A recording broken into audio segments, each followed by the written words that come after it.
We're going to call the order the Allendale County Council meeting for April 21st, 2022, and the public hearing of the third and final reading of the ordinance for Project Mercury.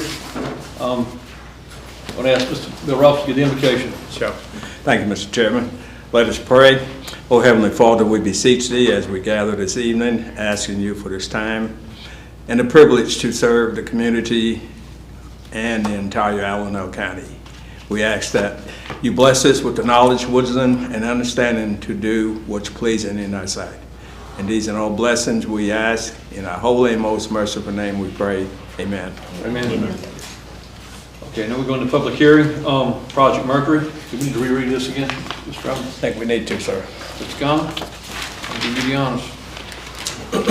Ordinance 1, consideration and ordinance authorizing the execution and delivery of a fee in lieu of tax and special source revenue credit agreement by and between Allendale County, South Carolina and a company known to the county at this time as Project Mercury with respect to certain economic development property in the county, whereby such property will be subject to certain payments in lieu of taxes, including the provision of certain special source credits and other matters related thereto.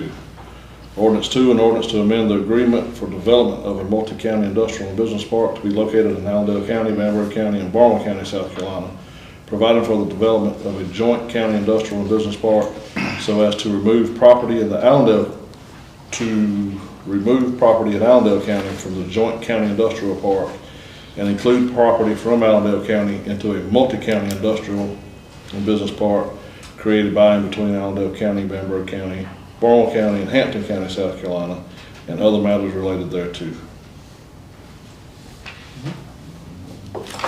Okay. Yes, ma'am. I need to ask a question on the first ordinance of fee in lieu of. At the last budget meeting, as you know, we've already got 2 fees in lieu of that have. Miss Tony, I can't hear. I'm Can y'all hear? I'm sorry. It might be just me. I'm deaf. That's okay.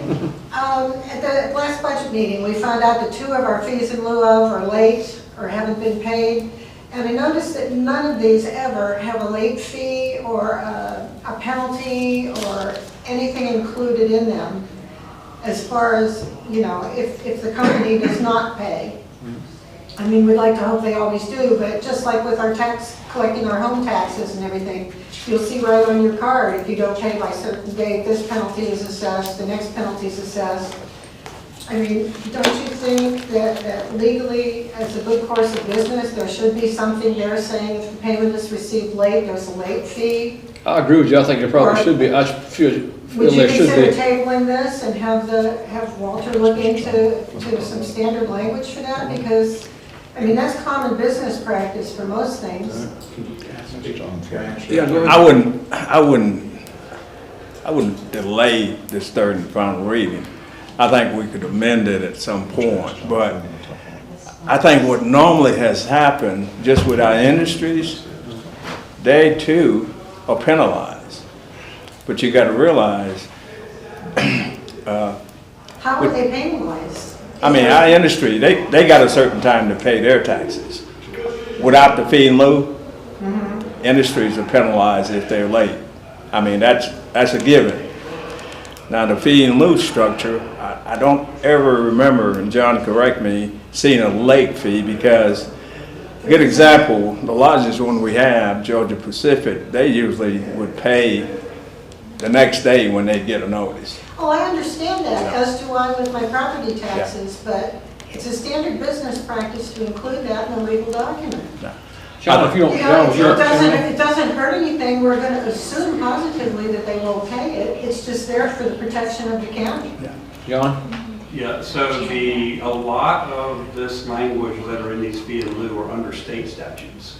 So they are state requirements, and it's a 20-something page document that is really by the state. And the State Department of Revenue is actually the one who generates the bill that goes to the county. So it is more at a state level, and so now whether there could be a late fee in there, that has not been something I've seen, but you would have to look at the state legislation to see if you could do it, as opposed to the county is the mechanism in which it happens because the county collects taxes, but the state is the one who actually calculates how much the tax is. Well, I think it should be explored because we keep putting these out there and, you know, we have. The state does audit these, so I mean at a state level they get looked at. Now, again, from a tabling perspective, and I completely understand that y'all need to take all public comments in, but I don't know how the company is going to look at, you're at the last reading, and suddenly you will No. table it. I think it'd be a bad idea to table it, and I can attest in my other profession, having read through and through from front to back, fee and lieu, I've never seen any late fee penalty. Because companies are generally so happy to get. Well, we've They're got fee two and lieu. outstanding right now, so. I don't know of any outstanding, and Bill, Mr. Chairman, I don't know of any outstanding fee and lieu. But if we do, we can certainly make some call to find out what's the problem. I can update, Chairman, can I update? Go ahead. I spoke to the treasurer today. I had Esther, and I spoke to the treasurer today, and the two that are not due, yes, all taxes not paid by 31st do go up to delinquent tax. But I did confirm that the one that has not paid yet did pay last year. And this is the first year for Lily. Lily kick in this year? Lily kicked in this year. Okay. And the other one that's part of has Lily by his name too. Sure. He paid last year. I'm sure that, I don't see why this would not be paid. So. The one that kicked in last year was a smaller one. Right. The big one paid it this year. Correct. Okay. But they have not paid as of today, but we're following up on that, so. But I guess my point is, the one that was kicked in last year did pay. I'm sure it just hasn't gotten here yet for some reason, but we will follow up and make sure that gets taken care of. Yeah. And in this particular one, there is a provision, I think if you're 60 days late, then the county can call for it to be void. It's the one. Okay, well, I mean, the county does have recourse. Yes, They're not- call it void. It's just there's no late fee. What's the recourse then? To Eliminate it. They can- to cancel the fee and lieu agreement. They can terminate it. That's never been done though, as far as I'm aware, has it? No. No. Well, if it's 60 days late, then you have that option. Yeah. My suggestion would be to I was gonna bring this up tonight. I mean, I talked with Danny Black from SCA, and Danny and I talked about maybe having an audit of getting all the counties together, just have an audit of all these fee and lieu from every industry. Let's just see who's paying who, because I'll guarantee you, everybody, I'm sure we shorted somebody shorted us, and I don't think there's been a lot of checks and balances in that, and I think it needs to be audited. Let's just find out who owes who what. Yeah. And Ricky, I just looked at it and just, I thought, I get that late fee if I don't pay, and there's nothing to protect the county here that I saw. we can always sell the property. Yeah, right. Yeah.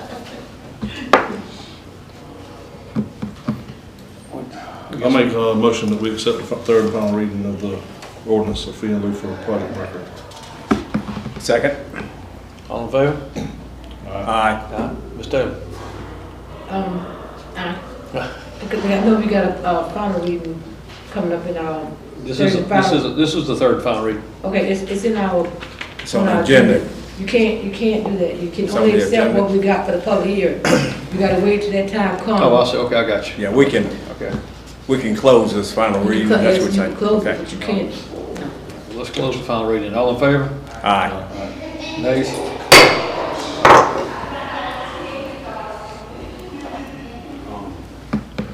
All right. Now we go into regular vote. Okay, that's fine. That's fine. Guess we're closing.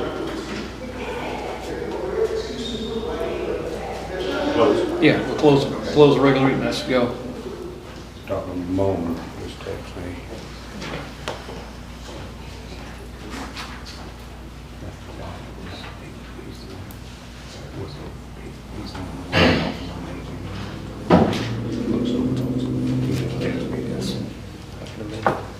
So I told him I'd run by, he don't do like his.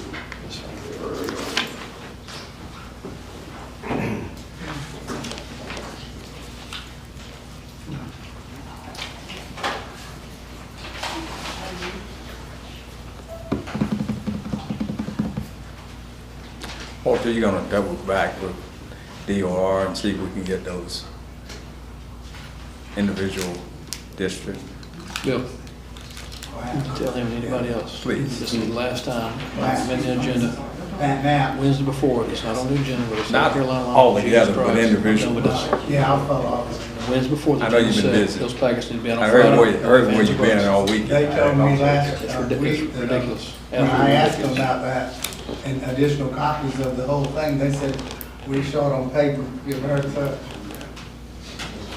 Well, they had enough paper to send out that Yeah, info. but I'll follow up with my contact. You gotta push back on them. I'm all on those fires when I was coming to executive session. All over.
Okay, we're gonna come back into, well, I guess we're not coming back into, we had a meeting earlier, a public hearing about Project Mercury.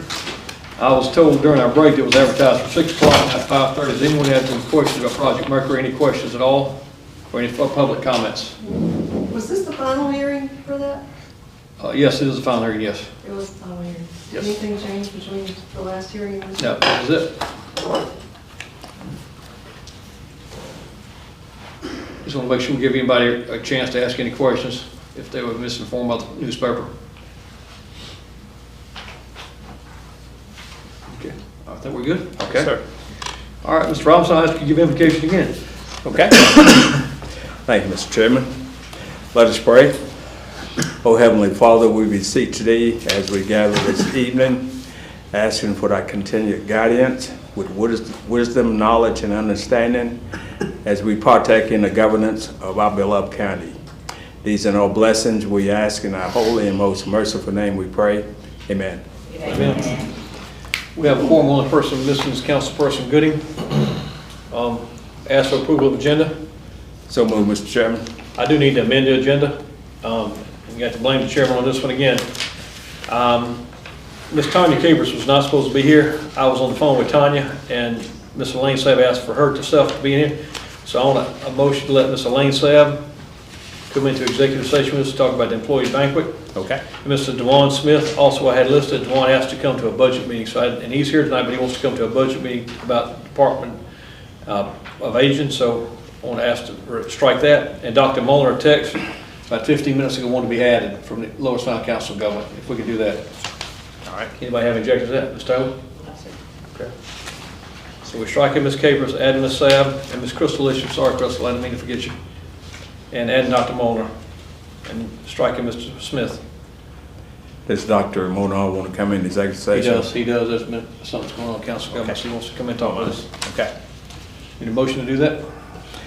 Make a motion, we amend the agenda as outlined by our chairperson. Second. All in favor? Aye. Nays? All right. All right, well, that's done. All right. Come to approval of minutes, February 17th minutes. February 17th minutes, regular council minutes. Mr. Chair, I suggest, if I'm in order, I would like to, not to amend any of these minutes because we just got our package today and we didn't have a chance to go review them. And I'm asking that you please table them to the next meeting. Okay. I have no problem tabling. You're right, we just got our packages today. Any other council people have objections to that? I don't have a problem with it, sir. Okay. Let's just table that then, approval of minutes till the next meeting, or can we do that, can we do that legally at the budget meeting? Walter, I don't see why not, can't we? On the approve the minutes at our next budget meeting? Yeah. Yes. Yeah. We just retrieved the package today because of some financial. Right. If we want- Well, that's no problem with approving them Yeah. at another call meeting. Okay, that's fine. All right, we'll do that. All right, well, welcome everybody to the April 21st Allendale County Council meeting. We're going to jump right into public comments. And I've lost it. All right. First going to be Ms. Tony Major.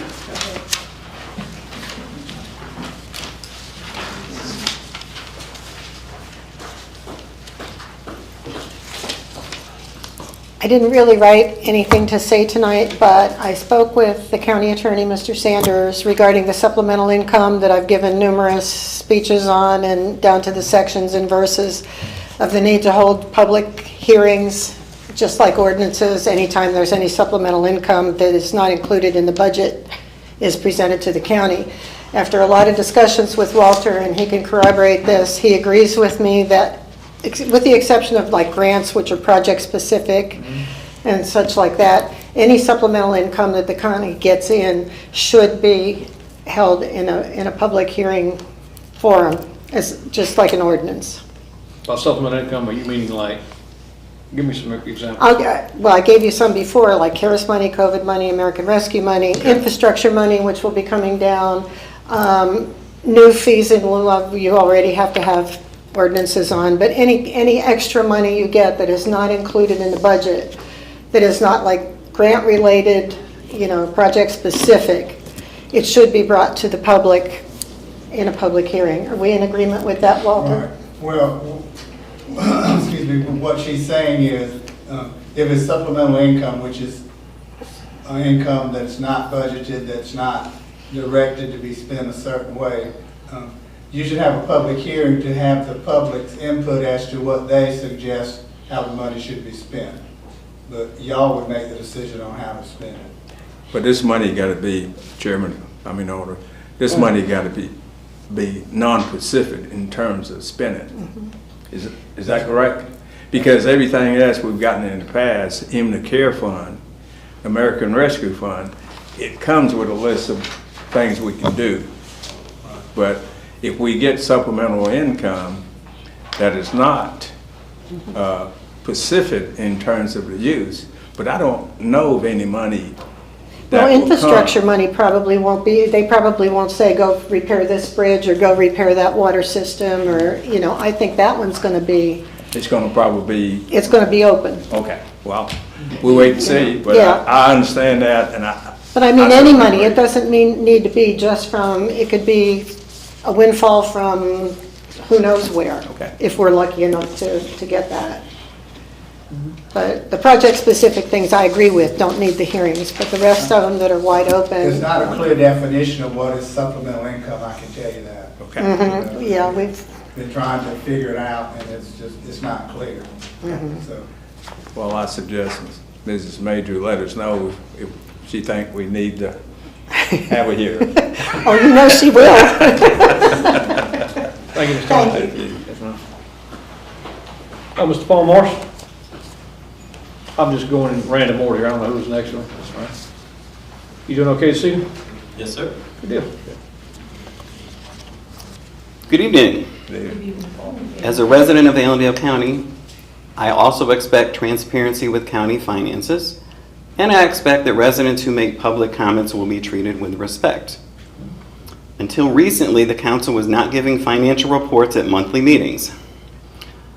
A financial report is the most important item that could be given at a county council meeting. The one you give now isn't very detailed. 2 sources of revenue were given and no references to expenses at the last meeting. In June of 2021, the results of the forensic audit were released. The People Sentinel from July 14, 2021 had an article entitled, "Allendale County Council Shocked by Forensic Audit Results." The quote from the article, "Results of the forensic audit were released during the regular council meeting June 19th. Quote, "I knew it was going to be bad, but not this bad. It was a shock. I was appalled," responded Allendale County Chairman Rick Gooding. End quote. The county went for 13 years without a general ledger and had at least 45 accounts. There was a time when the treasurer asked for checks for vehicle tax to be made out to her name. The auditing firm had to construct a general ledger in order to carry out the audit, add in 45 accounts, and there was certainly opportunity for fraud.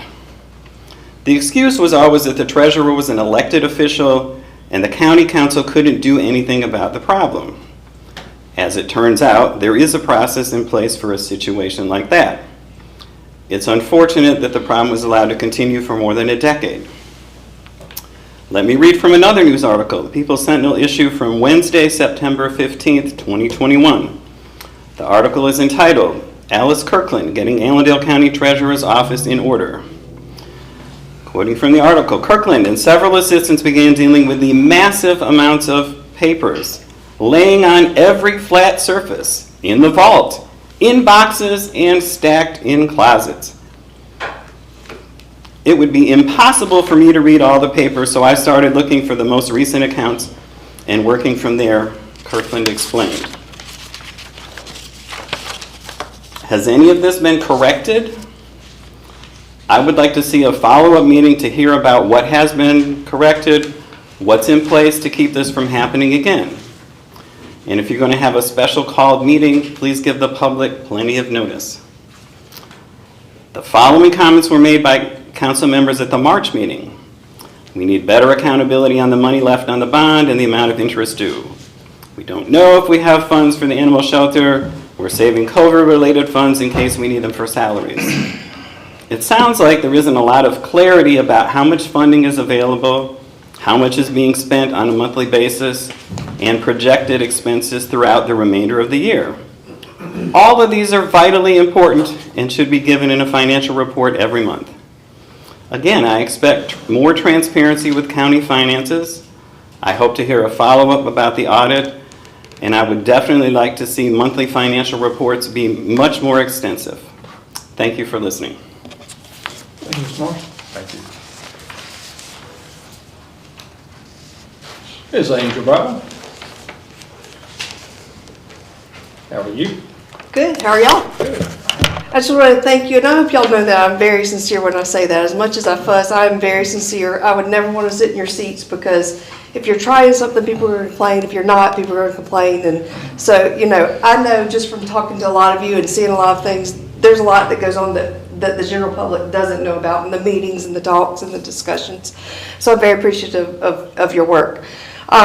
I do want to say, as far as like the budget, I apologize, I haven't been to the past 2 budget workshops. I understand most of them were in executive session, so I'm just curious, is there going to be more of an open session where we talk about the budget as it's planned for next year? There will be. We're just doing these because we're discussing salaries and possible raises for certain department heads and looking at things like that. You can't put that in open session. Right, okay. And then I want to kind of reiterate what Mr. Paul said as far as revenues and expenses. I understand, we went through many, many years where we didn't have numbers because I questioned that over and over, and you guys were very clear on the fact that there were many years where we didn't have numbers. But I think, kind of echoing on what he said, the public is interested in knowing from month to month. I know you can't go back and tell us for the past X number of years what was happening, because, that's in the past. But as far as like a month to month, we'd like to see more of what's actually coming in this month, even if it's a month behind, and what's being spent, being a little more transparent about that. And then, because I challenge you guys so much, it's not all on your shoulders. I want to challenge other elected officials and department heads in the county. I know sometimes there are other elected officials and department heads in these meetings, but I think it's vital for those people to be here, because I know from talking to them a lot of times communication is not, that's not always at the forefront of people's minds. So, if we could get those other elected officials or other department heads here to be involved and hear what's going on and hear the public's questions and concerns, it could help all of us be on the same page. So I don't want you to think I'm fussing at just you guys all the time, because it takes everybody for this to work, including the public, which is why I'm always constantly here griping and complaining and thanking you for what you do. And then a final thing is, I know Martin Park has come up several times in recent meetings, and I just want to say I have a real issue with that. Just me personally, from looking at the paperwork, because according to paperwork that's been put out by the county, there's been nearly $500,000 spent on Martin Park. And it's still, if anybody's been out there to look, it's still unusable, which is very concerning. If you look at soil maps, which engineers should be looking at before they're building things according to what people want to do, it's just not feasible to do that, to put more money into that. And then if you go back and look at Ms. Donnie Yeomans, who was contracted out as a project manager back in 2020, she even said, the county needs to write this off and cut their losses, because That's exactly what she said. We need a bulldozer. Right. There was some time, we just had to recently get a track out there. It was flooding the gentleman's backyard there. Called him Big John. It was flooding his backyard. We get a track to redig a ditch out because it drained the slope. I don't know whose idea it was to build it there. It was a terrible idea. We just got Coles Lumber to put pine trees there to stop some of that water, hopefully. Yeah. Hopefully. I just know it's come up in conversation about trying to do something else at that park, and I don't have anything against trying to do a park for community, because I think it's important. I do think it's important, but just from the things that I've heard and the things that I've read, I have grave concern about putting more money into that specific project. And so just wanted to voice my concern. And so that's all I have for tonight. Thank you for what you do, and I'm very appreciative. No matter how much I complain, I'm still appreciative of what you do, and I would not trade seats with you. Thank you. Mr. Nate Hartley. Come on down.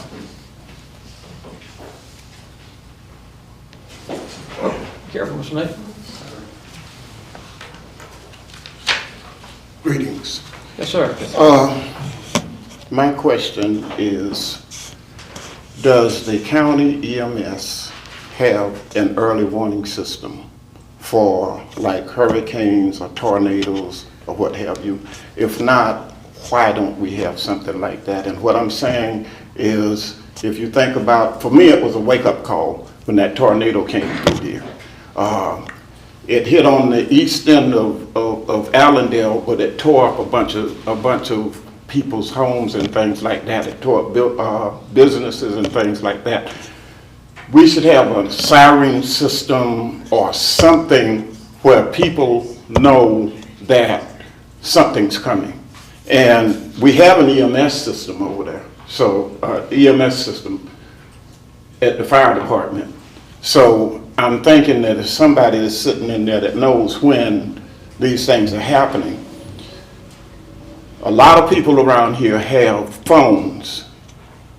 And if you got a cell phone, most people have an app on their phone that will let them know that something's coming. But you've got a lot of elderly people around here that do not have cell phones, they don't have computers, they might not even have a TV. And because of that, we need some form of communication to make people aware that something is coming. If we don't have that, then we are failing the people. And I'm just wondering, can anybody tell me whether or not there is an early warning system in place with the emergency management system? Go ahead, Mr. McGee. I honestly don't know, because I've never had that question answered. I kind of like to get the EMA, see Mr. Robinson here, if he could answer that for us. No, we don't have an alarm system. Would you stand up, please, sir? Yes, we don't have a system of that nature. Partly is due to the cost. We go to other counties with a lot more resources than our area. They don't have a system like that either. And we understand that there's seniors that, as you said, are going to have homes. But the tornadoes, their nature, they're just random. It's difficult to give a look for that. Well, can I ask that the county look into getting some form of a loud siren system and putting that in place so that if something like this happens in the future, that we'll be able to crank that siren system up so that people will know that a tornado is coming or a hurricane is coming or something like that? William, is there funding out there for something like that, like a grant or something out there for something like that? It's in your boss. Something like that is going to be extremely expensive. When you say extremely, excuse me, Chairman, what are we talking about, sir? You're probably talking hundreds of thousands. For a siren system? Probably need to take a look into that. Please do. If it's going to keep elderly people safe, I mean, it might not be a bad idea to look into a situation like that. There's got to be some funding out there somewhere for that. Thank you, Mr. Nathan, for coming in and looking at that. Yes, ma'am. I know we used to get reverse 911 calls over the past number of years when something like that was coming through, because I've gotten them several times at the house where 911 would do a reverse call and with a warning. Right. That didn't happen this time, so I don't know what the system was that did that, but that might be looked into. I don't know, we're looking at early one if you don't mind, sir. All right, Mr. Wilbur Cave. I was gonna make you wait to last, but I'll let you go next. Good to see you, Mr. Cave. Yes, sir. It's good to see y'all and everybody. It's been a while since I've had the pleasure of attending an Allendale County Council meeting. Yes, sir. Good to have you, Wilbur. I wish I could say the same. Thanks, sir. In fact, last year this time I didn't know I might ever even do it again. So it's good to be here.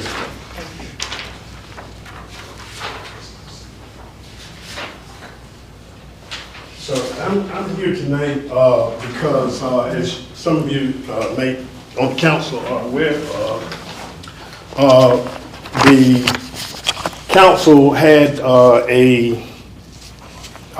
phase 1 environmental site assessment done on the McSweeney building, which is the old DSS building, which has been vacant for some time.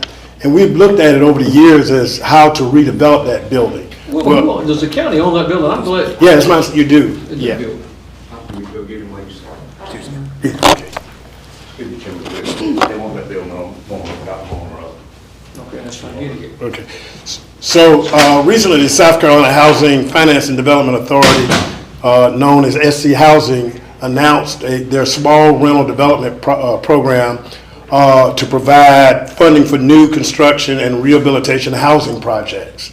So with that announcement, we looked at the possibilities of the McSweeney building, which is approximately 8,400 square feet, and developing 8 rental units of 2 and 3 bedroom apartments.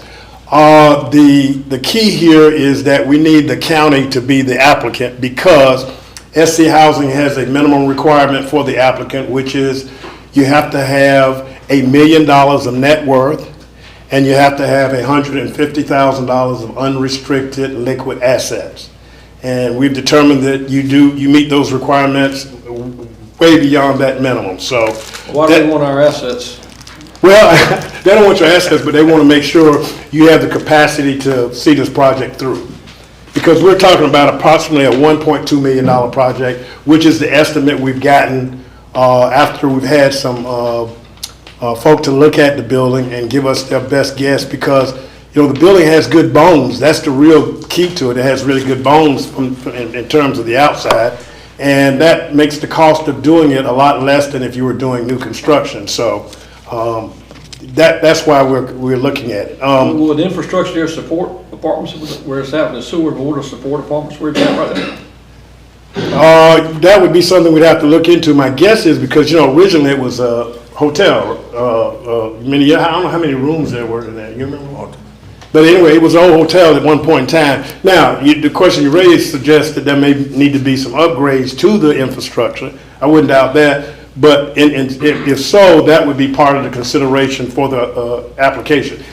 What I'm asking you for tonight is a resolution that is an intent to apply. We need to do this to say that we have an intent to apply. Now, when we get into the meat of it, we may find out for various reasons. For example, if you have that replaced infrastructure, that might put the project out of financial reach.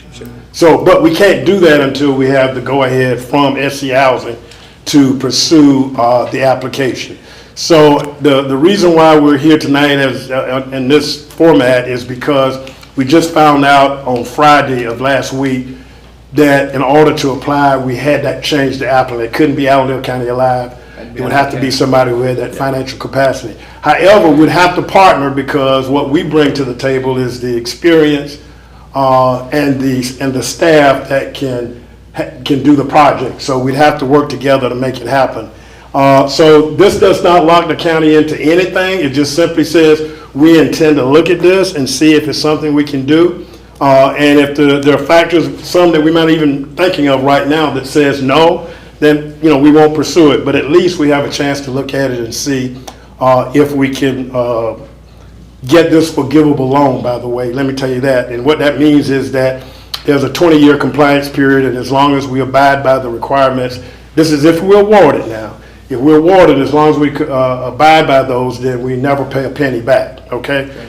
The other part of it is, even if we get this intent approved, we've got to apply, and we'll still be in a competitive process. It doesn't mean we'll get approved, even if we submit an application. So there are a lot of ifs along the way, but it's like baseball. If you don't go up to the plate and take a swing, you can't hit the ball. Right.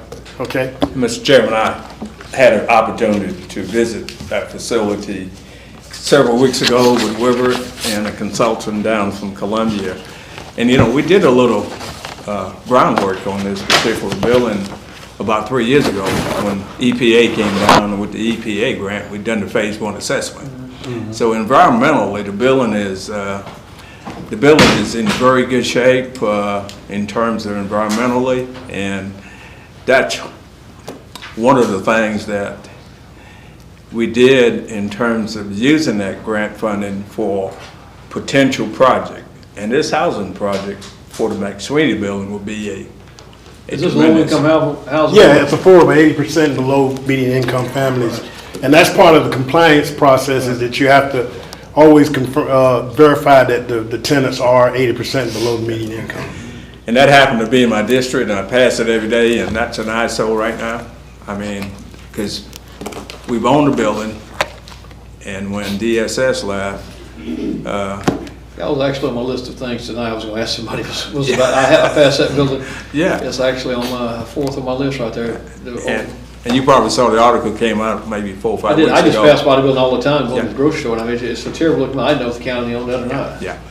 Well, 4 weeks ago, there was an article that someone wrote that passed through and said, hey, everything on 278, which is part of the Railroad Avenue area, you know, looks so bad. It's not a good entrance coming into the town. So I would highly recommend that we, since we've already performed the groundwork, environmental.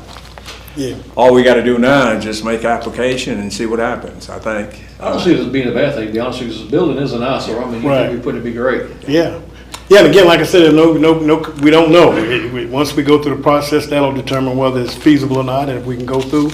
And even if we submit, we're gonna be in a competitive process with other communities in the state. I will say that one competitive edge for us is that this county has not gotten any of that money, at least in the last 10 years. So if we can submit a application and we do a good job of it, then I think we stand a really good chance of getting approved for it. So we just had, you can write the resolution up, we need the county. Yeah, in fact, that's what you got there, just the language. I've talked to Walter about putting it in the appropriate format. And the time frame for us, we gotta have all this done by the end of business on Monday. So I've talked to the county administrator, Mr. Goodson, and Baraf. We've been talking, and I think we can get everything together and get it in by the end of business Monday. And then we'll see. Because they still may say, well, we don't think you're gonna make a worthy candidate, so we'll just have to see. Ms. Taylor, any comments? It's fine with me, as long as, like you said, it's just intent. Right, that's all it is, intent. Mr. Conlon? Yep. Yep. All right, you good? All right. Okay. Good with us? All right. Thank Good. you. Will. Thank y'all. Thanks for coming out. Mr. Dean Allen. Thank y'all. I'm here to let you know that I've kind of taken a personal interest in what's going on with Allendale County EMS. And they definitely need some help in their salaries. They need some help in equipment. And fortunately, I was able to locate a community funding project grant. It's an FY23 through Congressman Clyburn's office. It is a non-match grant. The competition for it is going to be very stiff. It was up to a $4 million request.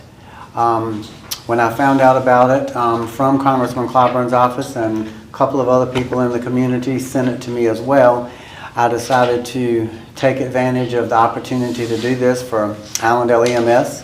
So with the cooperation of Lish Saab, he was able to get all of the documents that I needed to be able to put this request together. We did it in a very timely manner. We were able to complete it. The deadline was actually tomorrow. I got it submitted yesterday. The project we decided is Allendale County Rescue Squad Pre-Hospital Care Outcome Improvement Initiative. That because EMS does provide pre-hospital care, and the better pre-hospital care will result in better health in the community and will help all the way around. What we have requested for in the request is for communication equipment upgrade, which would bring it up to an 800 megahertz radio system, which would give them radio communications to all areas of the county, because now they lose signal in certain areas. Their computers don't work. With this new system, they'll have Wi-Fi access, they'll have a tracking system. So the complete package for the communication upgrade system for the county would be $149,000. They are wishing to do an ambulance remount, which means changing over one of the ambulances to another truck, would be $131,000.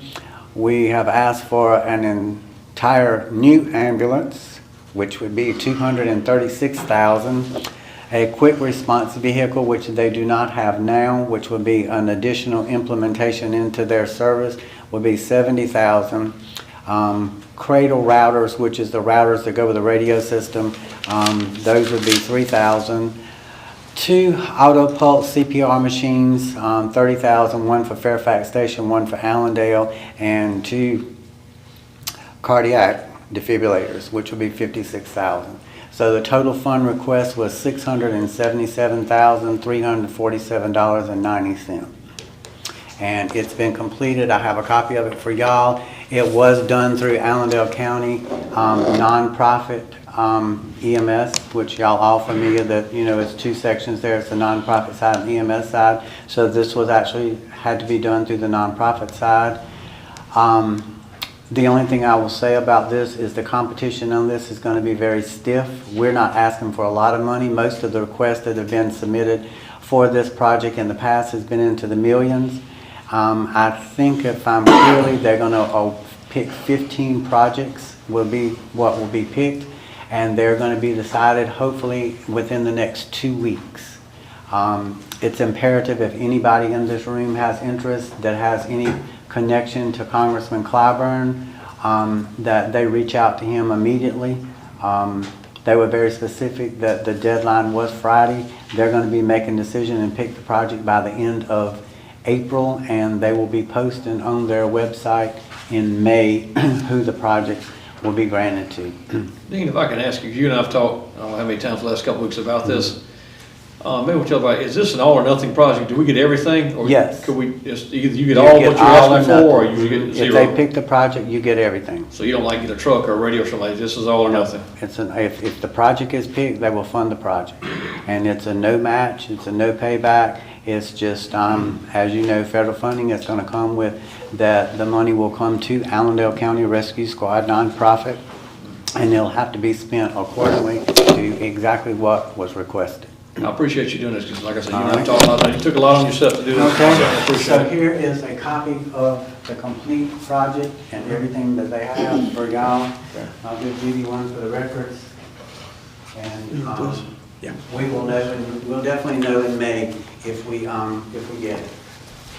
Excuse me, I got a question. Okay. But you know, the rescue squad got 2 different accounts. Right, You said the nonprofit, that's the one that's good, the county's not over, is that correct? that's correct. Okay, so. And it was a nonprofit situation, that you had to be nonprofit to apply on. Okay, so they will be able to control that themselves? Yes, ma'am. The county has nothing to do with this Right. project if it comes down? Right. Okay, this one. But it's going to be a big relief to the county because basically Allendale County Rescue Squad is what owns most of the equipment over there anyway, and it's going to take the pressure that the county wouldn't have to, you know, worry about trying to update equipment, maintain any portions of what's over there, is hopefully the game plan for it, and maybe the county can use some of those funds they would be spending on that to increase those people's salary. And that's awesome because we know that the nonprofit side, we don't know what's in the bank account as of now. Right. So that's what I'm saying. I don't know the difference, but if this come through, it's a plus thing. But we would also have to hold the fire department, that department accountable.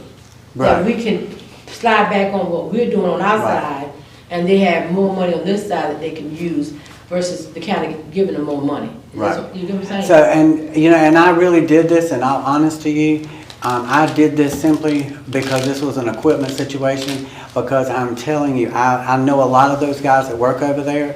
I've actually helped some of them go to school over there to get their license, and if we do not come up with a solution to get them their salaries up, we're going to be without EMS.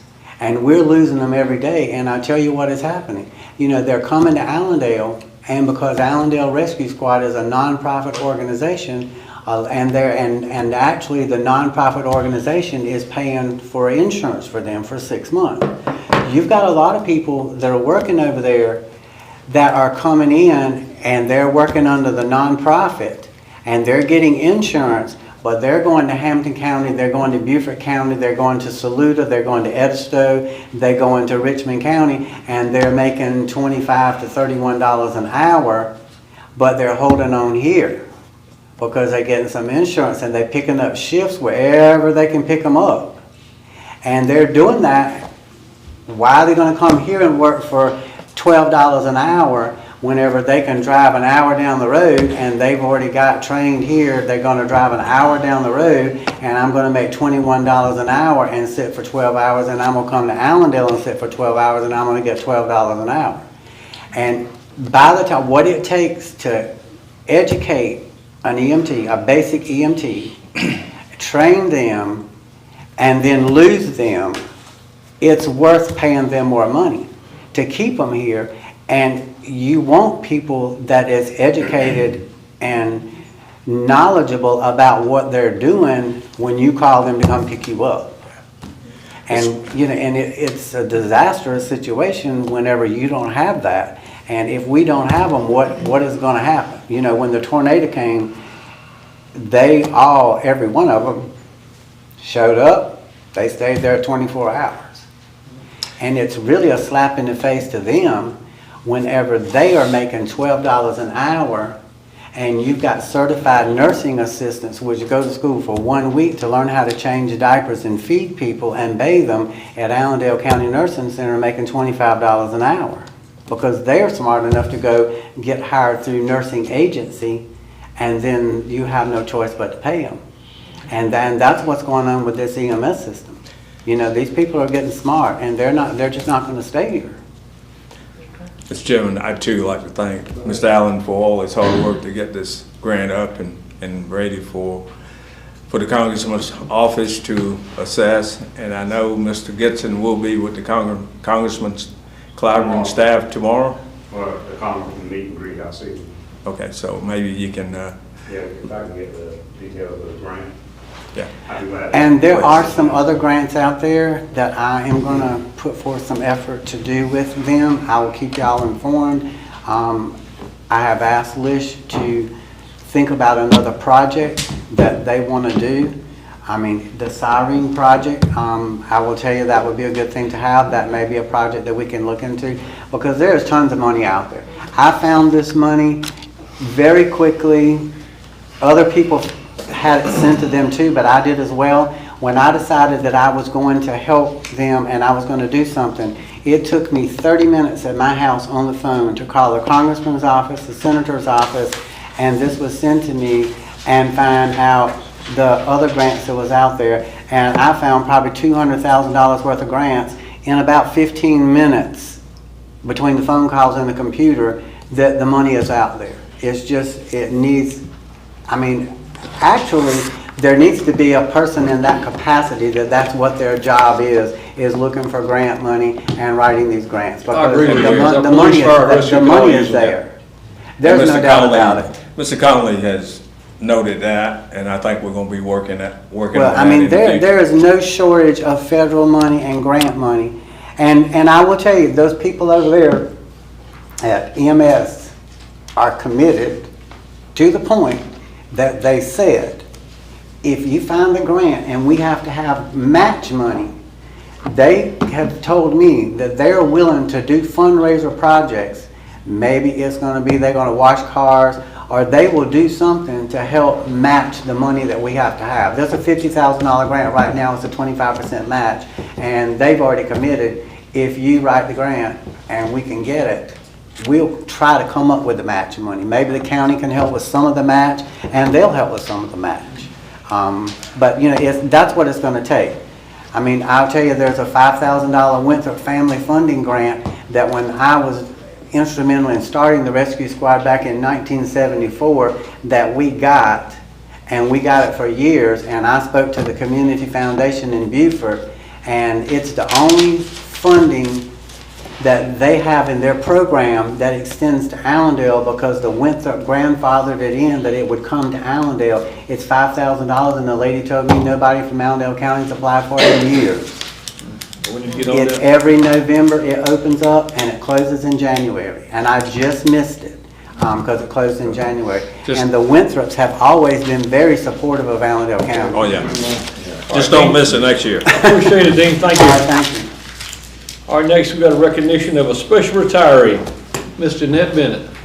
Well, I forgot our last council meeting. Miss Jeanette, come on up. Council, get up. Yeah. Let's recognize Miss Jeanette.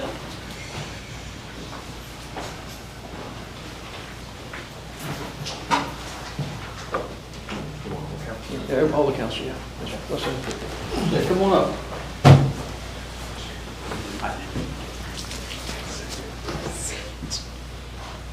First of all, I want to hug you. Thank you. Thank you for everything you did for Allendale County. You're welcome. You worked for us for 30 years. Yes.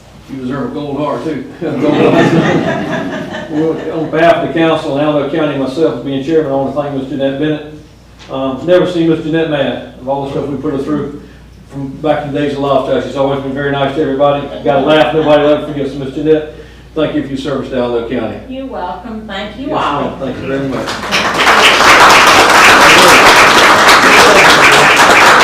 You gotta make a speech now. Yeah. No. Thank you, Miss Jeanette. Thank you for the county. Thank you. Thank you. Thank you. Congratulations. Thank you. As we said, we left all kind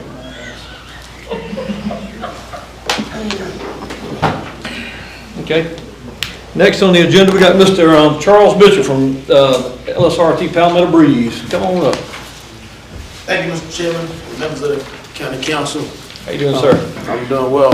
I am here. My name is Charles Mitchell, and I am the newly elected chairman of Palmetto Breeze. Here with me today is Mr. Henry Chris. He's of the accountants at Palmetto Breeze.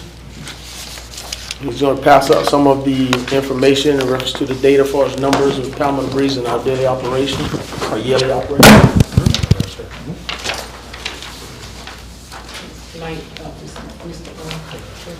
I think I missed this. Okay.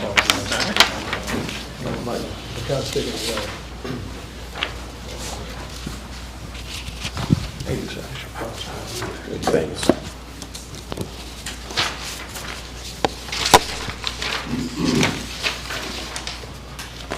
Thank you, sir.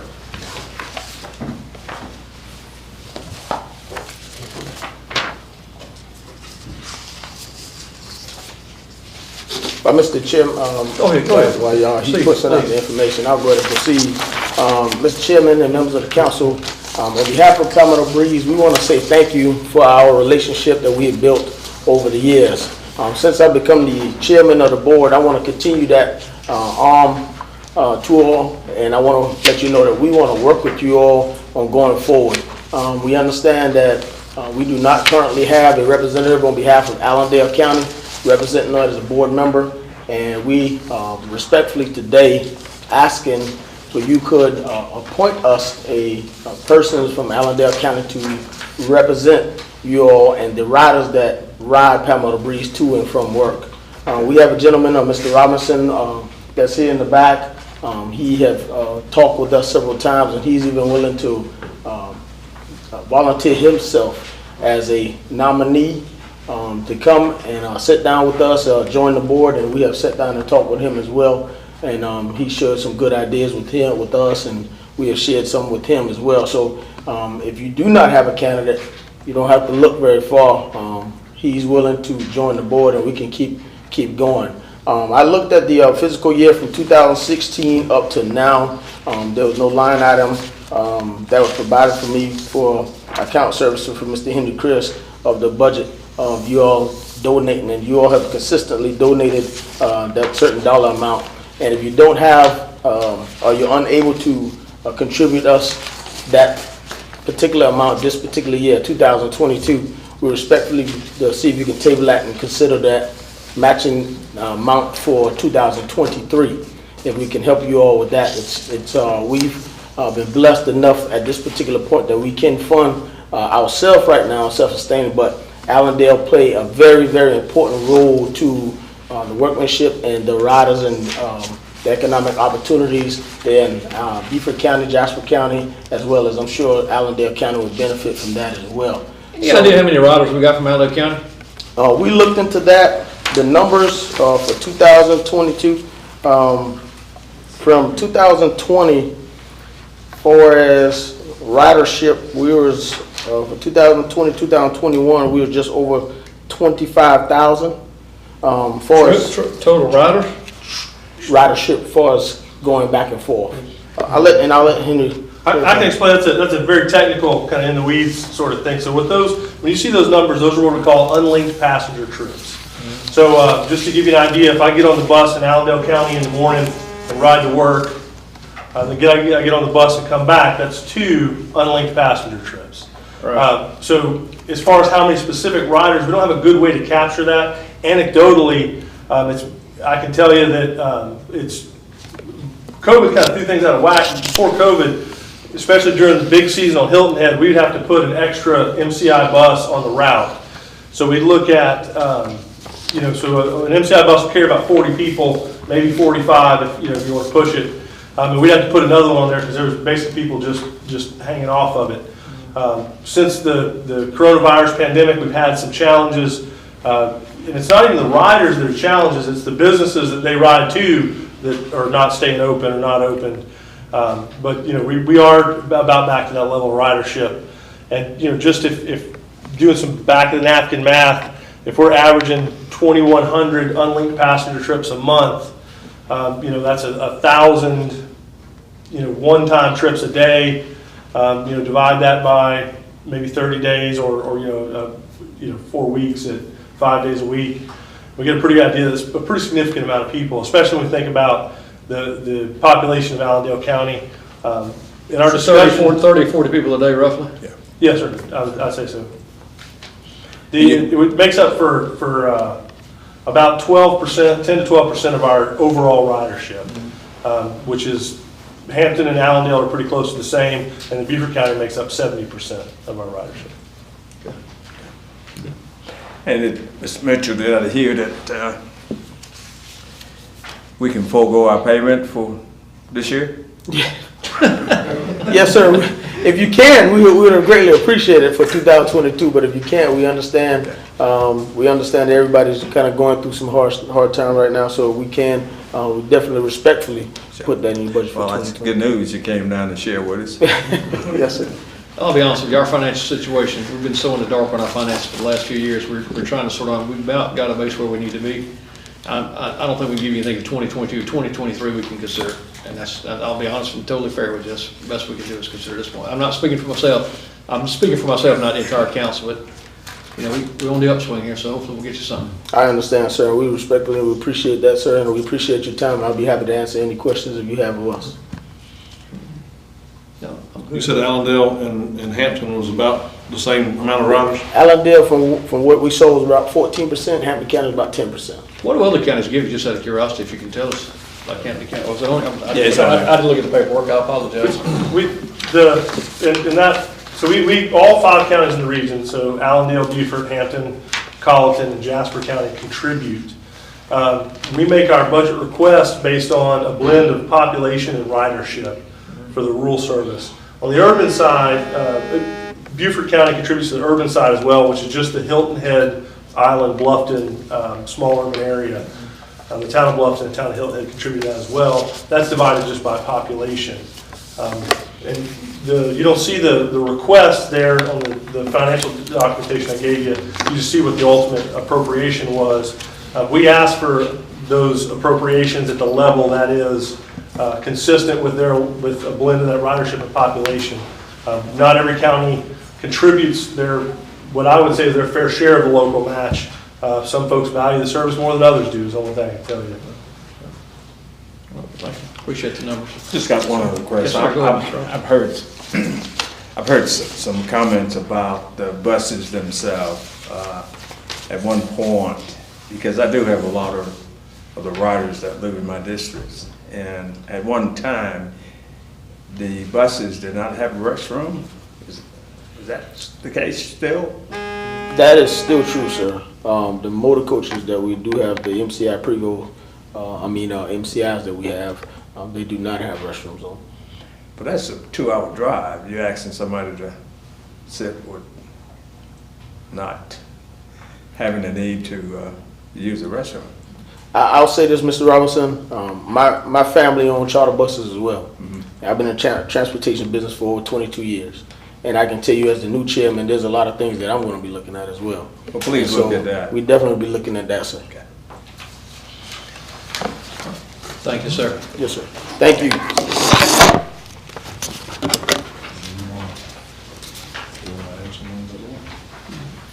We need to think about what we want to add to the board, yeah. I would think. Ms. Judy, add that to the next agenda, new business, board member at LRTA, if you don't mind.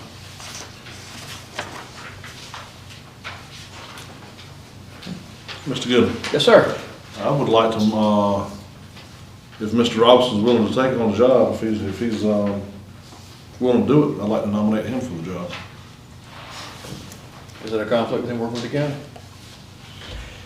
No, we had the former E91 director at one time was on that board, so I think it's appropriate. Okay. So I'll make a motion. You gonna make a motion? Any second? I can second it. All right, all in favor? Aye. Aye. Aye. Nays? All right. All right, strike that from the next agenda.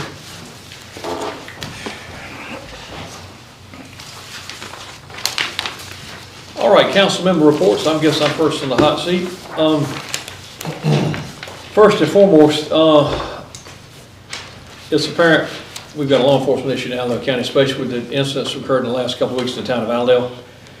With the mayor being involved, what he is, the town of Allendale is down with police officers. As you all know, we have a consolidation study underway with a consultant firm about consolidating all the law enforcement in the county. Well, that's a ways away. It was brought to my attention yesterday, there may be some funding in Columbia to get our sheriff's office some additional funding and some additional officers from out of the county, out of this county and from other counties to come in and kind of help take care of the situation to make sure all our citizens protected and safe. That being said, we had a representative in Columbia today, Mr. Danny Black from Southern Carolina Alliance, who was trying to achieve this funding. There's been a meeting set up for next Tuesday between myself, Sheriff Tom Carter, and his consultant. He is flying back in. And we're hoping that we can get some immediate protection, some immediate funding to get some stuff taken care of for the citizens of Allendale County. I just want everybody to be aware of that the county wasn't sitting on the wayside. We're working hard to get some help in here for our sheriff's department, not waiting on this study to go through. We're trying to get immediate help to get some funding and get some other officers in here to protect the citizens of Allendale County, to make sure everybody's protected, whether it's the city, the town, Fairfax, I'm aware of. We just want to make sure everybody's taken care of. So Tuesday we have a meeting at 1 o'clock. Next, Mr. Goodson, you're on the hot seat. The audit, what are we looking like? Our current audits to get us up to date. They are scheduled at the end of this month. Okay. Still on schedule for the end of this month. So. Okay. I'm not sure whether you sent an email out, because I get so many emails. I think you need to make the council aware and the citizens aware of another penalty we've got from the IRS to the 2018 payroll. Right. Actually, when I was talking to the auditors the previous several weeks ago, they informed me that in 2018, the W-2s were not forwarded from the county to the IRS, which had us for about the $600,000 fine. I was able to get the W-2s reprinted. The auditors want me to send them to the IRS. Once the IRS gets them, our auditors have a contact at the IRS. They're going to try to get that penalty, if not abated, get it lowered if they can. They also informed me while I was on the phone with them that right before I came on board, they had just finished helping the county with the same type of issue with the IRS for the years 2014, 15, and 16. So we've having problems with the IRS for 2014, 15, and 16, all the way back to 2014? And then 18. And 18? Mm-hmm. Does it seem to think we can get some of these fines abated, or? Yes, that's what they said. They said they're going to try to get them abated, if not, try to get them lessened. What they were going to do was let them know that they've outsourced the payroll to a company that will guarantee, that is do. Well, we won't find ourselves in that position again, so they're going to use that. They just, like I said, for the previous years, just went and tried to do it, and they're going to try to go back with just saying that we've outsourced payroll, we shouldn't have this problem again. So they asked me to get the W-2s to the IRS, which I have done, certified, send them the documents, and once they get there, which should be there, did it about 2 weeks ago, they're going to reach out to them, they have a contact there, and I'll keep council updated on that. Does it say how much we owe from 2014 to 2018? They didn't give me the amount. They just said they had just finished working with the county and IRS to get what those penalties were, but I can find out what those are. When you first came on board, what was that penalty we had then? When I first came on board in September 2019, payroll tax quarterly reports were not being done, had not been done, and so I got them done and got that settled. thankfully, the gentleman out of Columbia, when I was at the Office on Aging, getting that taken care of, but it's the same gentleman I dealt with when he walked into the admin building, so he kind of knew how to help get everything taken care of. So, but that dealt with quarterly payroll tax reports not being done. This deals with when you give out W-2s to employees at the end of the year, you have to send copies of that to the IRS, and those copies were never sent, or the IRS never received those.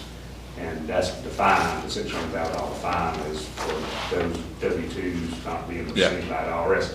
And a little detail is that's the checks and balances when an employee files their tax return, the IRS has a copy to match what they're filing. So. All right, last but not least, want to make sure I got this right. SCDOT is going to be picking up not vegetation, but debris from the tornado starting this Wednesday, the 27th, going through Friday, the 29th. Is that correct? Yes, sir, and we provided them, and William from EMA, they went out last week and went around the entire county, got the addresses of where the debris is. We had to submit those addresses to DOT. We also had to submit to them, I think it's 500 ton, William, is that right, of debris is what y'all, I had to give DOT the amount of debris, and so they're coming down, we encourage you to announce on the radio for people to get the debris out by the road. DOT cannot come onto personal property. But they said separate the vegetative debris and the wood and such. Have those two piles separated. They're going to come down. They're going to do 2 sweeps. They'll come and pick up that. Then they will come back by and pick up the wood and debris. And they're going to take it to the landfill for us, all at no cost. And the landfill, which normally charges us, I think, $60 a ton, has agreed to only charge us $30 a ton. All right, so we're paying the fee we're paying the landfill fee. We're going to have to do that, yes, sir. Is it Williams any emergency money out there to pay reimburse the county, or is the county responsible for all of that? The estimate is that it would probably be around $7,000 to $10,000. 7 to 10. Okay. And maybe since the governor just declared Allendale County a state emergency, we might have some access to that money now to help. But when I set this up with DOT, we weren't declared that, and DOT basically has not charged us anything to come down for 3 days. With that declaration, Mr. Chairman, I think there should come some funds. We could pay behind that. We need to stay on. Emergency money, we need to stay on top of that and make sure there's some money out there to see if we can get recouped for that, because we need every dime we can get. All right, the last thing I've got is our fee in lieu of agreement, and I've talked to probably everybody on the council, but I really think we need to look into an audit for these other counties. Let's just find an auditing firm to just make sure we're getting paid and due us, and we're paying what due to them. I agree. Everybody agree. We can talk about that a little bit more in executive session, but that's one thing I got. I want to make sure we're getting all the money we have coming to us. All right, that's all I got. And who is next on the list? Mr. Matthew Conley. Thank you, Mr. Chairman. I don't have much. I just have a public safety report. Allendale County Detention Center served 1,911 meals. They had a total of 29 inmate arrests. Allendale Police Department had 4. Allendale County Sheriff 9. Probation 1. Highway Patrol 4. Fairfax 10. Other agencies 1. Transports 4. Rescue reported they had 148 calls for the month from March 15th to April 17th. And I'm going to forward all of you a copy of Alicia's email and, all of them. They've got a lot of concerns about equipment, staffing, salaries. I think we all know that's concerns that we have to take care of. Fire, January they had 54 calls, February 33 calls, March 57 calls. And like the EMS, they've got a lot of apparatus that needs repair. And I'll send you a copy of all of that. And we did establish our zoning appeals board, or reestablish our zoning appeals board. And we had a meeting set up for initial meeting with our board. And that's the week that the tornadoes came through. So I'd ask Ms. Judy to reach out to that board maybe and try to get the meeting set up soon. I think that's all I have, Mr. Chairman. All right, Mr. Robinson. Thanks, Mr. Chairman. Just a couple of things. We talked back in January about asking Recreation Director to get what we call a project improvement plan for her staff and also for the Recreation Department. And Council has a copy of that. I asked that you take a look at it. give me your comments. Hopefully next month we can tell her to move forward with it. I think it's a pretty good plan. We met about at least half a dozen times talking about it and going over line for line about some of the improvements. I do agree with Mrs. Bradham about the Martin Park. We've been out there a few times and within the last 4 to 5 weeks, and it probably needs, for the most part, to be abandoned. I think the recreational side of it, for the playground equipment, may be usable, but I think for as a full-blown park, we may just have to at least dismiss that idea. And lastly, we're having a Transportation Advisory Committee in Aiken next week. I think it's going to be on the 27th? Yes. And I noticed you've probably seen all the intersection work that's being done in the county and surrounding counties. The Fairfax project should be getting a jump start very soon on that. And that's the one that runs the widening or the turn lane at 278, 321.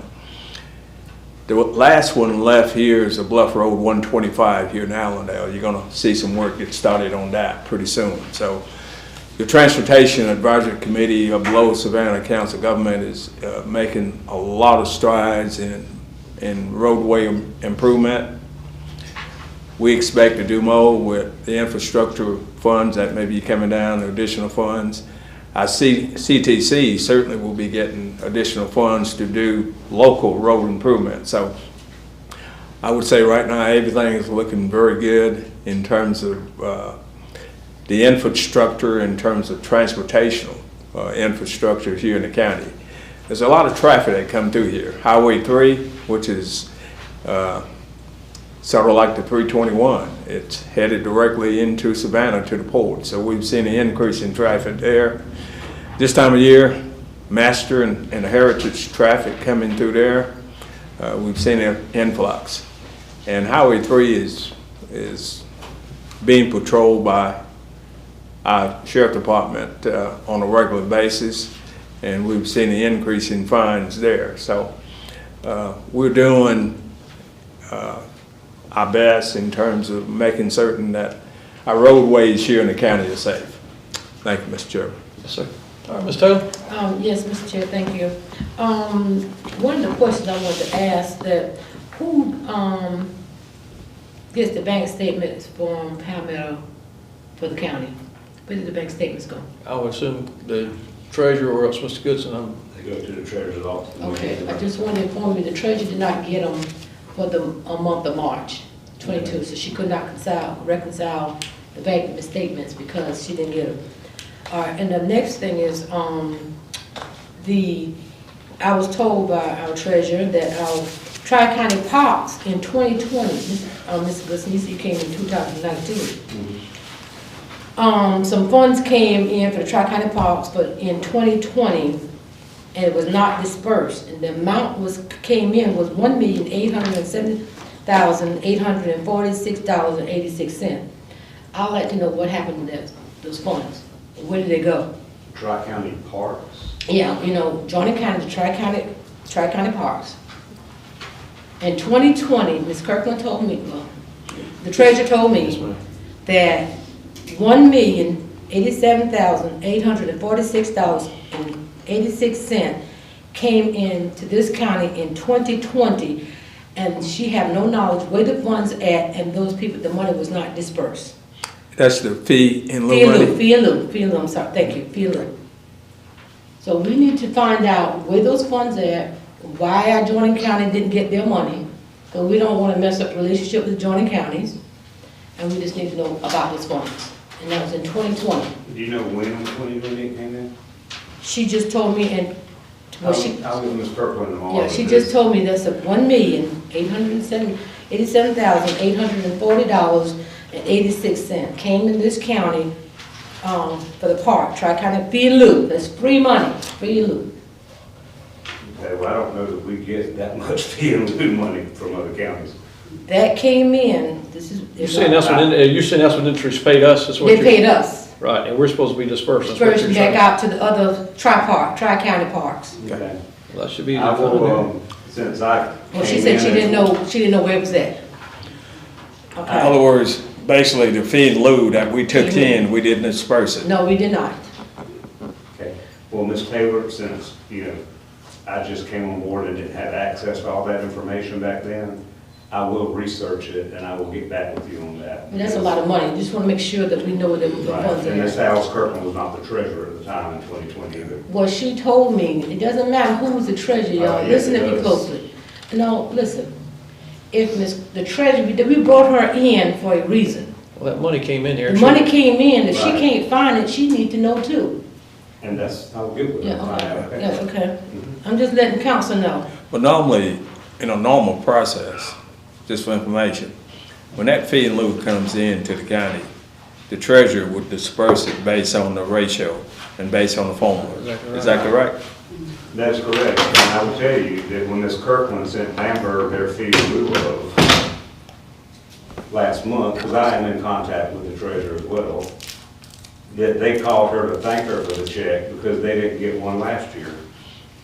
She said that the money came Taylor, I'm in. very, thank you, I'll look into it, thank you. Okay, I wanna thank the COG board for we was hosting the COG meeting on last Thursday, and we had an outstanding turnout, and thank you, Mr. Monarch, for your service that you did for Allendale County, and we wish that all council members could have been there, but it turned out real well, and we had a good crowd. And also wanted to mention that the Personnel Committee, Mr. Robinson and I met, and we gave recommendations, and no action was taken, and we turned it into full council, and council is now reviewing what's going on. So I want to let you know, no action was taken on the Personnel Committee recommendation. We just met and we came up with a resolution, but we decided to wait. Another thing I want to bring up, I noticed in the check register expense report, my name is in there. You know, if I could talk about other people, I would talk about myself. So I just wanted to highlight that on March the 4th, the week we got paid, I did not get paid for 84 cents. I get my check direct deposit. A direct deposit went into my account for 84 cents. So I immediately got in touch with the administrative office. Everybody been very nice. It's not a bad thing. It's a nice thing. But I'm talking about myself, so I got to explain it. So they were very nice that there's a glitch in the system. Whatever happened, I've been on council for 20-something years. It's the first time it ever happened to me. But anyway, the direct deposit went into my account for 84 cents. So I immediately got in touch with the administrative office, and they were very nice to me that Monday morning. And they cut a check from the, I think, accounts payable to pay me. And I looked at it, the check register, and I saw my name on it. I said, what my name doing on here? So anyway, after I discovered my name is on here, and they got on here, I got a check of $384.62. I didn't get that, y'all. My check stub right here, that each month that I'm supposed to get is, that council gets, it was $315 and $315.79. However, I asked the question, where was the taxes for the federal and the state? Because if you got it on here, I pay back every year just about to these people, return revenue. It's not a whole lot of money, but I know Ms. Bradman here, she's actually put stuff out, so I got to let her know I'm talking about myself. And so I'm letting her know they got the total net amount, but they ain't got the taxes taken out. But I did not receive $384.62, Ms. Bradman. I haven't reported on that. I know, but you got it's coming. I'm gonna give you the amount it's supposed to be. Give Angel a copy of that, make sure you get It's it right. supposed to be $315.79. Okay? But I just want to let you know it's error, but I don't know where my taxes, the federal or states went to, I don't know. So you got extra money is what you're saying? No, I did not get it. You did not give me it. I don't say that the county gave you an 84-cent tip and we need it back. 84-cent tip, no ma'am. I'm what you want to say something, say that they didn't take the taxes hell out of my money, I don't know where it went to. Okay, but anyway, I just wanted to explain that. But I did talk to Ms. Bridges and Mr. Goodson. Listen, the only way we laugh is good for the soul. But if I could talk about other people, we all make mistakes, we're human. So I'm not trying to throw nobody in the bus, because they was very nice to me. But if I could talk about other people, I could talk about myself. And it was very nice in making the changes and make sure I got my money. But I just wanted to I'm clarify happy that. they were nice to you. Oh, yes, it was nice to me. Seems like you just donated that money back to the county. Well, I can do that too, but I ain't gonna do it, but I can. Like you said, it's a lot of work what we do, and there's a lot of headache. I'm losing hair and everything else, so, I mean, like you said, no. I'm an elected official, I love what I do, but I'm honest with what I do. And if I owe the county, I will give the county. But I just wanna let them know I don't owe them nothing. Okay? And the last but not least, and like I said, laughter is good for the soul. The other thing I had was here. Oh, I would like Mr. Gooden, you know I love you too. I think it would be a good to know that before it get on Facebook or anything about agendas, that might hit Ms. Bradley again. But anyway, that the council get the information first. I saw on Facebook today, which we didn't have our packet. No reflection on you, Miss Bradley. I got the web page now. Nobody's. Well, no. I don't know. I'm just saying because when I went on Facebook, I saw our agenda. Didn't you? I'm going to the chair on this one. Didn't you, baby? But the chair. It would be helpful for us to be emailed if you can't get the agenda package out on the time. Once you approve your agenda, Mr. Chair, it would be helpful to send it through the email. So we'll have it, so we'll be familiar, not just look on Facebook and see it out there first. First of all, I don't send the agenda out, Ms. Judy does. Yeah, but you got to I just approve it. approve it, but I can forward it Yeah. to you. But I do 90% of the time I have to upload it on the website and everything else. I don't go on the website, but thank you so On the much. county website, but I told Ms. Judy, and I said this in the budget meeting, and I'm firm about this, this agenda will not be changed the Wednesday before council meetings again. I've changed it 3 times last week and twice this week. It won't be done again. If I'm chairman, I set the agenda. Wednesday before the next council meeting, the agenda will be set, and Ms. Judy, we need packets by Friday. Council needs a week we need a week to review them, 6 days to review them, including over the weekend. Financial report, look here, I don't care about financial reports, it's gotta be done, no ifs, ands, or buts. That's firm and rule, I've said it once before, I don't wanna have to say it again, it's just, we should've had this way before now. And I understand there were some problems with accounting, but we need to get all the stuff printed before we have a date, 2 days beforehand. And I agree with you, Mr. Chairman. All right, and I understand, I'm not blaming anybody, I'm just saying we just got to have it done because we got to have our information. Thanks, Mr. Chair, that's all I have.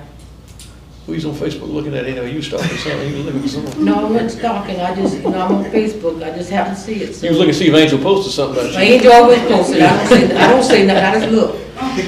All right, Mr. Administrator, you got a report for us? I'm gonna leave Ms. Taylor alone, she's already mad with me. I would just give you some numbers for the month of March and just give you an insight of how much unpaid delinquent taxes went up at the end of March. March, the Treasurer's Office collected $423,375.71 in property taxes. The county's portion of that was only $69,876.92.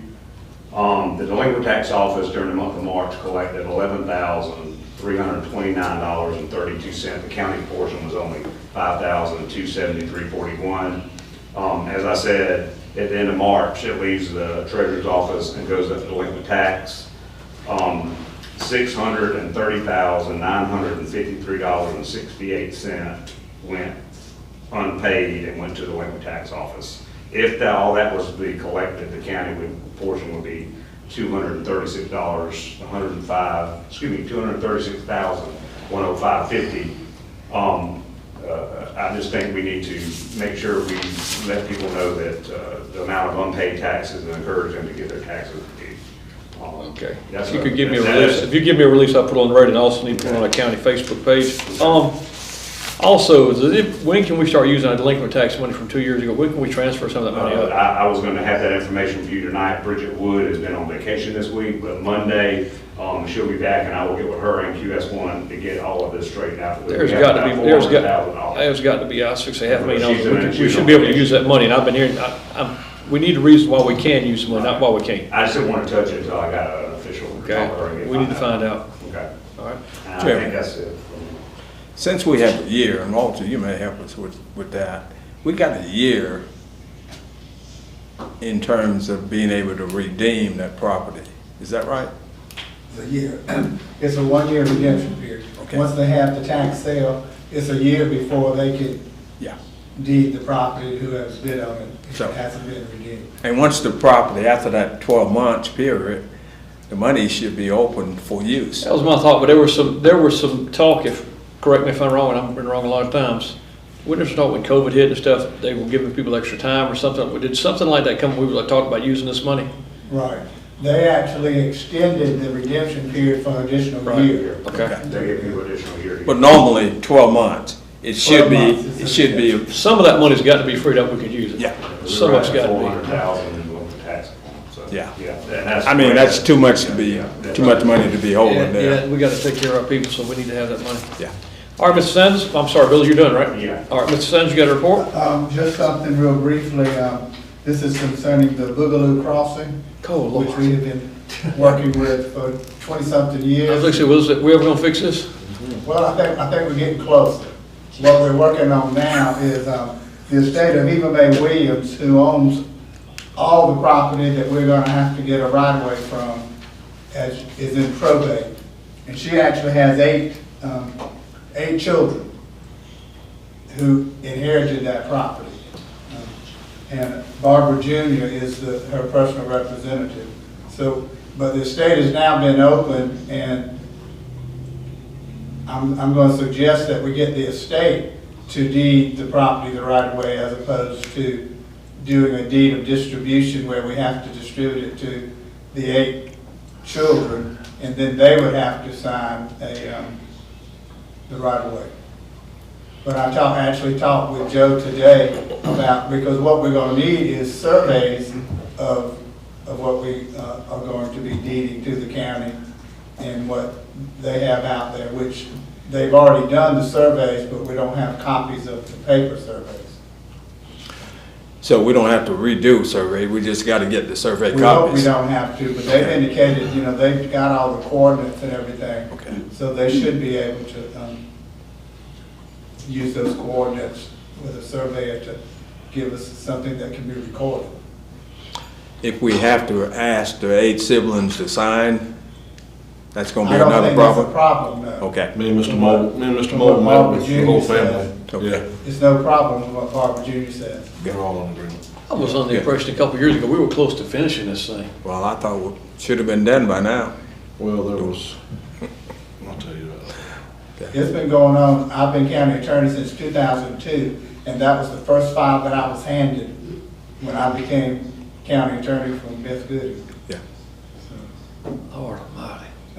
That's been a nightmare, but looks like we got an end to it pretty soon. Yeah. All right, that's it, we go into executive session, let's make a motion. I make a motion, Mr. Chairman, if we go into executive session. 5-minute break? I need a 3-minute. 3-minute break. Better make it clear.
All right, we're gonna come back in out of executive session. We need to sign ordinance. Mr. Chairman, make a motion that we approve the third and final reading of the resolution on Project Mercury. Second. All in favor? Aye. Nays? So that's approved. John, that's what you need, right? That's what it, well, I need him to sign some stuff, but that's other than that. Make a motion with adjourn, So sir. move. All in favor? Aye. Give a gavel to ordinance. We're going, you out, buddy? You going to